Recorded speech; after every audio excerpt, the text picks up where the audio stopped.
안녕하세요. 혹시 매일 하는 일이 그냥 똑같은 일의 반복처럼 느껴지신 적 없으세요?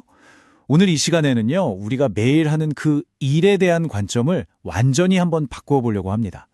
어떻게 그 안에서 더 깊은 의미를 찾아낼 수 있을지 함께 탐색해 보시죠.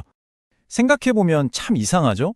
우리는 역사상 그 어느 때보다 발전된 기술과 정교한 경영 기법 속에서 살고 있잖아요. 그런데 역설적이게도 많은 사람들이 일터에서 뭔가 텅 빈 것 같은 공허함을 느낀다고 해요. 이게 바로 푸교의 역설입니다. 자, 이 공허함의 한가운데에 아주 중요한 개념이 하나 있어요. 바로 자주엔진이라는 건데요. 심리학자의 에드워드 대시가 설명한 개념인데 우리 안에는 스스로 생각하고 선택하고 또 움직이고 싶어하는 아주 강력한 내면의 동력이 있다는 겁니다. 이 표를 보시면 극명한 차이가 보이죠?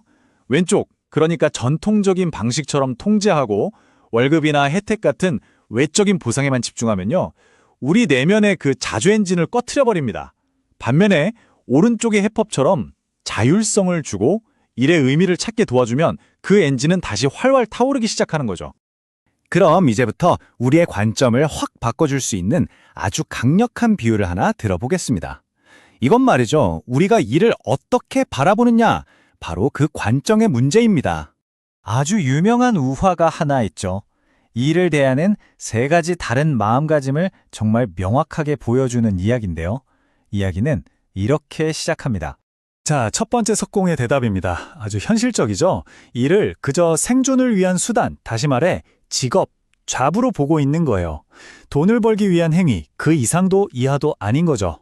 그런데 두 번째 석공은 좀 다릅니다. 이 사람은 개인적인 발전이나 성취, 즉 경력이라는 관점에서 일을 하고 있는 거예요. 최고의 전문가가 되겠다는 목표가 있는 거죠. 그리고 바로 이 세 번째 석공의 대답이 핵심입니다. 자신의 일을 더 큰 목적과 연결된 소명, 콜링으로 보고 있는 거죠. 자기가 지금 쌓고 있는 이 돌 하나가 결국에는 위대한 건축물의 일부가 된다는 걸 알고 있는 거예요. 와, 정말 멋지지 않나요? 그럼 우리는 어떻게 이 세 번째 석공처럼 우리 일의 대성당을 찾을 수 있을까요? 여기에 대한 힌트를 사이먼 사이넥의 아주 유명한 프레임워크에서 얻을 수 있습니다. 대부분의 회사나 리더들이 이렇게 말하죠. 저희는 이런 제품을 만듭니다. 이런 서비스를 제공합니다. 바로 무엇을 하는지부터 이야기하는 거예요. 가장 흔한 방식이지만 사실 사람들의 마음을 움직이기는 좀 어렵습니다. 여기서 한 단계 더 나아가는 경우도 있어요. 우리는 다른 회사랑 어떻게 다르게 만들어요? 우리만의 특별한 기술이나 과정이 있다는 걸 설명하는 거죠. 하지만 정말 사람들의 가슴을 뛰게 하고 영감을 주는 리더들은 시작 전부터가 다릅니다. 그들은 바로 왜에서 시작하죠. 우리나 왜 이 일을 하는가? 우리의 목적과 신념은 무엇인가? 바로 이 왜가 사람들을 행동하게 만드는 진짜 핵심 동력이라는 겁니다. 자, 그럼 이제 이론은 충분히 알았으니까 이걸 우리 일상에 어떻게 적용할 수 있을지 실전으로 한번 들어가 볼까요? 우리 각자가 어떻게 내 역할 속에서 의미를 직접 만들어낼 수 있을까요? 그 핵심 기술이 바로 잡크래프팅이라는 겁니다. 단어가 좀 어렵나요? 쉽게 말해서 주어진 일을 그냥 수동적으로 받아들이는 게 아니라 내가 셰프가 돼서 내 일을 직접 요리하고 디자인하는 거라고 생각하시면 돼요.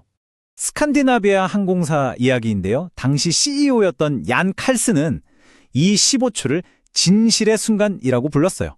이게 뭐냐면 고객과 직원이 만나는 바로 그 짧은 순간을 말하는 겁니다. 이 결정적인 순간에 직원들이 스스로 판단하고 행동할 권한을 주었더니 파산 직전이었던 회사가 기적적으로 살아났습니다.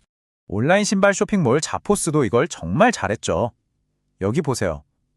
대본을 버려라. 정해진 대로 말하지 말고 고객과 친구처럼 소통하라. 진짜 관계를 맺으라는 거죠. 그래서 와우 하는 감동의 순간을 만들고 결국에는 단순한 거래가 아니라 감정적인 연결을 만들어내는 겁니다.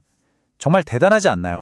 이런 이야기가 그냥 그럴듯한 경영 사례에 그치는 게 아니라는 걸 보여주는 아주 재미있는 실험이 있습니다. 심리학자 애덤 그랜트 교수가 직접 진행한 건데요. 결과가 어땠을까요? 정말 놀랍습니다. 콜센터 직원들이 딱 5분 동안 자기들이 모은 장학금으로 공부하는 학생을 만났을 뿐인데 그 후에 모금 실적이 무려 171%나 올랐습니다. 1.7배가 넘게 뛴 거죠. 왜 그랬을까요?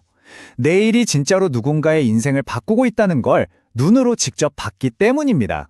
자, 이제 좀 정리가 되시나요? 우리가 왜 이 일을 하는지, 그 목적을 아는 게 얼마나 중요한지, 그 실질적인 힘이 보이기 시작합니다. 이 그래프를 보면 한눈에 들어오죠? 왜라는 목적의식이 생기면요, 개인과 조직의 성과, 일에 대한 몰입도, 그리고 행복감, 즉 웰빙까지 모든 게 극적으로 올라갑니다. 그러니까 목적이라는 건 그냥 좋은 말이 아니에요. 최고의 성과 향상제인 셈이죠. 정말 위대한 심리학자죠. 빅토르 프랑클이 이런 말을 남겼습니다. 다시 말해 어떤 최악의 상황에서도 내 태도를 선택할 자유만큼은 누구도 빼앗을 수 없다는 겁니다. 의미를 만드는 힘은 결국 우리 안에 있다는 거죠. 그래서 오늘 이야기의 결론은 아주 명확합니다. 진짜 중요한 건 무엇을 하느냐가 아니에요. 왜 하느냐, 바로 이겁니다. 자, 이제 마지막 질문을 여러분께 드리고 싶습니다. 여러분은 지금 매일매일의 그 업무 속에서 어떤 위대한 대성당을 짓고 계신가요?